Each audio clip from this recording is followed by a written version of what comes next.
Sacramento. Just checking in real quick. Um, I am actually at the hotel trying to go work out, trying to make sure I stay focused, and I need a little bit of coffee. Yes, I'm a little dependent. It is what it is. Um, so asked about 45 minutes ago for a little coffee machine to be in the room, but here we are. It's okay. More time for us to go live and talk real quick about a couple things that has like popped up that I just hopefully will help somebody out. So this we are in Sacramento. Let's see what we're working with here. Might get a glare. There's the arena, and then like cool stuff, nice stores and stuff. It's dark right now, so you ain't gonna see too much. The room is nice overall. Get a quick peek. That's my luggage, all that good stuff. My pot and hot plate. Don't tell anyone. This is what we're working with. Really nice. Got stuff hanging up already. Bathroom's nice. Perfect, perfect. So this is what we have. This is what we have. This is the attire. Get some working out in. Anyway, back focus. So the topic today is actually, as you can see in the title, your employer, your NBA, NFL, MLB, pro sports, whatever, they are watching you. They've been actually watching you for 2+ years now. And you're like, what the hell are you talking about? Yes, I'm being so serious. Your pro sports, even college at this point, even get to the college setting, they are watching you. When I say watching you, they're watching you, yes, on LinkedIn, all that good stuff. But I'm gonna take it a little further. Y'all already know how people be going on people's Facebooks and Instagrams and all that stuff. That stuff is true. Okay, there's plenty of stories, too much stuff, um, in various places. Somebody pulled an employer, or an employer had another employee go look up a in potential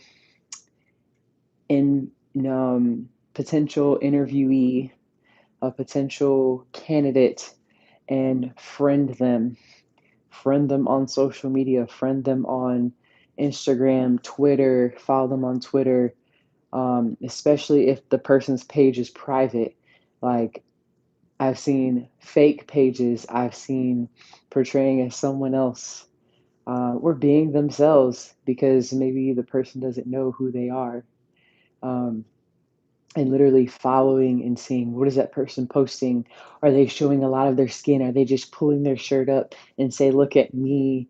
Are they actually putting out content that they say that they're doing, even though some people use social media for actual personal use, or a mixture? I'm very much of a mixture because I don't like boundaries. I don't like rules and regulations in the fact of like, oh, you're a sports medicine, you can only talk sports medicine, don't talk about hair, don't talk about fitness or anything like that.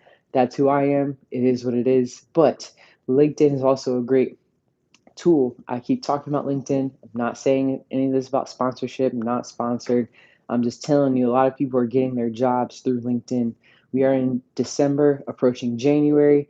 We're hitting into the new year, around April, maybe even before April, March time, but like April through that summer, getting to that summer, things are gonna be picking up, picking up.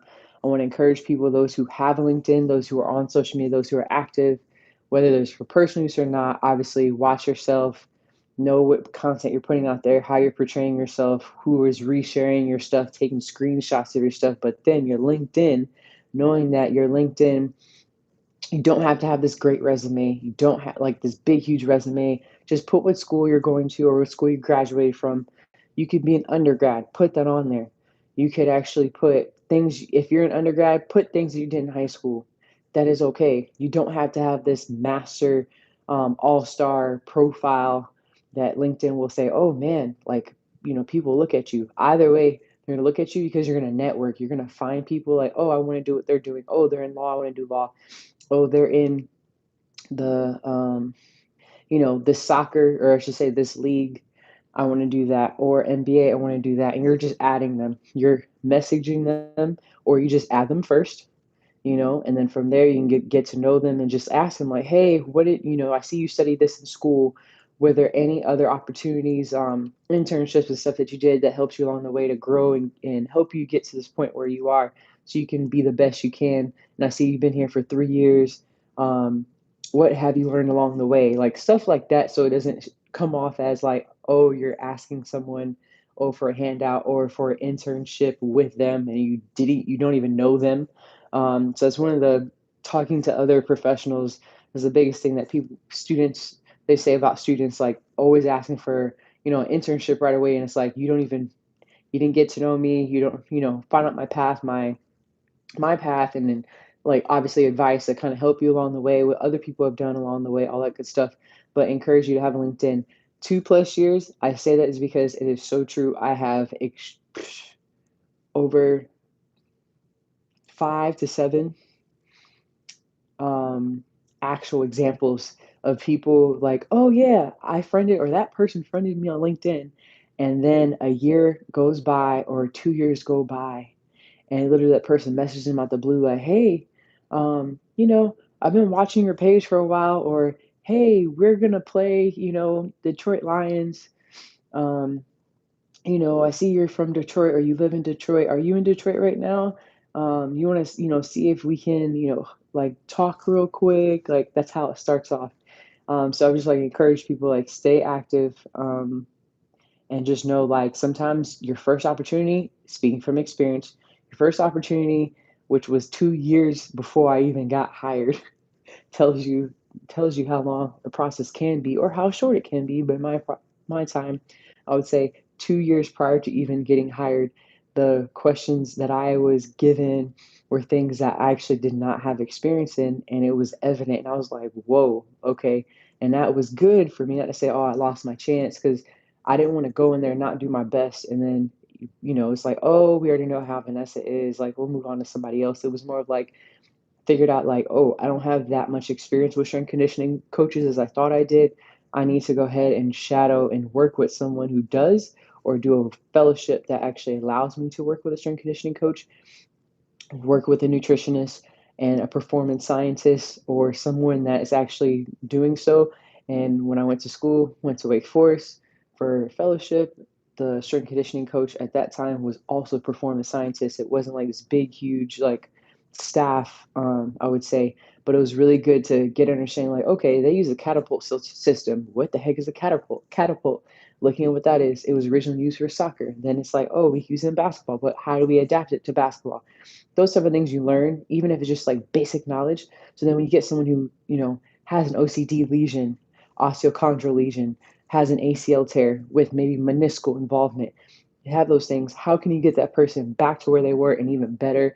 How can you make sure you're kind of looking out for certain things, but not acting too prematurely if someone is actually doing a lot of load meaning a lot of game minutes, and then they're practicing, and then after practice they're doing their own personal stuff, and you don't want to have like a when no disrespect when I say this, you don't have an overuse injury. So thinking about like Kobe and stuff like that, with he was like awesome, obviously the goat, which in the comment section I'm totally fine with arguing that comment. But he did a lot, and he did so much that he had a lot of overuse injuries that people don't even actually know about.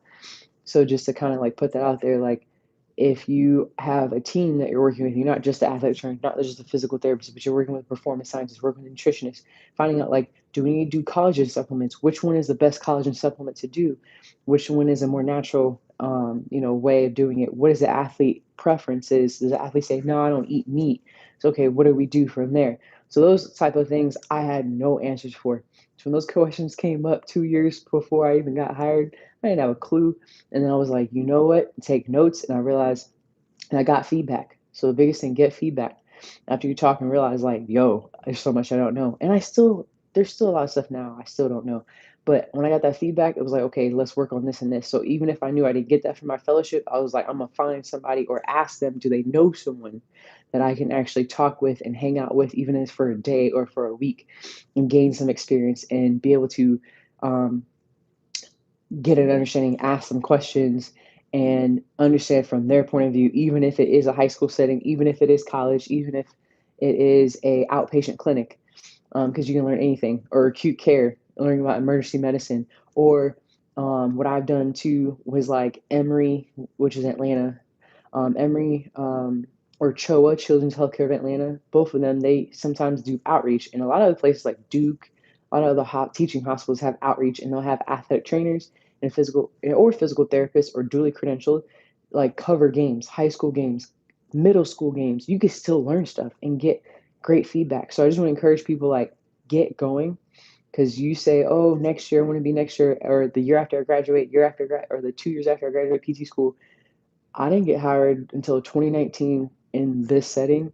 I graduated PT school 2016. That's still pretty early. Some people got their job right after PT school, and some people are still trying to get in to whatever realm.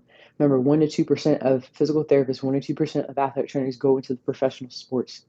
So keep that in mind. Not saying it's impossible, but keep your options open, because you can start off college, you can start anywhere and work your way into pro sports, or you can get a taste of pro sports, whether it's observing or whatever it is, or getting, whether it's G League, minor league, or whatever, and realize, ugh, I don't like this, is not for me. So you don't want to waste your time. So keep networking, keep that LinkedIn, keep that up to date. If you need to have separate pages for your social media, whatever it is, do what you got to do. Do what you got to do. I'm public because that's just how I am. I'm pretty transparent of how I am, what I do, what's important to me: fitness, food, health. All stuff's important. Natural hair, representing natural hair in this professional, saying that natural hair is professional. That's some of the things I talk about. Um, you know, and yeah, I'm gonna keep it at that. We're at 11:57, about to be 12 minutes, and I want to keep it nice and short. Maybe my coffee machine will show up soon. Don't know, but I'm still gonna get a workout in anyway. But appreciate you guys. If you have any questions, anything, send them in my DMs or comment in this video below. DMs mean like Instagram, even if it is Facebook, however you guys know me, or text, whatever it is, email. I usually keep my info on my page as well, so you can get that, so we can start doing some more quick hitters, true quick hitters, and be under 15 minutes if I have time, kind of like, throw some info, throw some nuggets, tidbits out there. Love y'all.